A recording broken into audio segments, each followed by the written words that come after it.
আমাৰ নিৰ্বাচনে হৈছে এটা উত্তম পথ আৰু সেই নিৰ্বাচনৰ আটাইতকৈ গুৰুত্বপূৰ্ণ নিৰ্বাচনটোৱে হৈছে আমাৰ গ্ৰাম্য চৰকাৰ পঞ্চায়তৰ আৰু মোৰ দৃঢ় বিশ্বাস যে আমাৰ চিপাঝাৰবাসীয়ে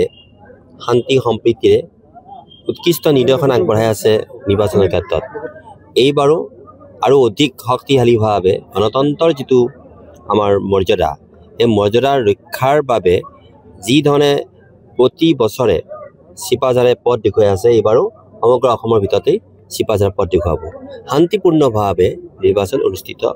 হ'ব আৰু তাৰ কাৰণে মই আপোনালোকৰ মাধ্যমেৰে আমাৰ সকলো গণতান্ত্ৰিক মই ৰাইজক শান্তি সম্প্ৰীতি আৰু কোনো ধৰণৰ বৈষম্য নকৰাকৈ যাতে নিৰ্বাচন অংশগ্ৰহণ কৰে আৰু 100% যাতে ভোট গ্ৰহণ কৰাৰ বাবে যিসকল আহিছে আমাৰ যিটো যন্ত্ৰ সেই যন্ত্ৰটো হৈছে কি যে ভোট প্ৰদান কৰাৰ কাৰণে গোটেই প্ৰশাসনটো যিহেতু সুন্দৰভাৱে এটা নিয়ন্ত্ৰিত পৰিৱেশৰ সৃষ্টি কৰিছে তাত আমাৰ সকলো ৰাইজে যাতে ভোটদানতকৈ গুৰুত্বপূৰ্ণ আৰু বিশেষ মূল্য অধিকাৰ একো নাই সেইটোৱে হৈছে গণতান্ত্ৰিক শক্তিটোৰ আটাইতকৈ ডাঙৰ অধিকাৰ গতিকে সেই অধিকাৰ সাব্যস্ত কৰিবৰ কাৰণে মই সবাকে অনুৰোধ জনাইছোঁ আৰু সবাকে মই আহ্বান জনাইছোঁ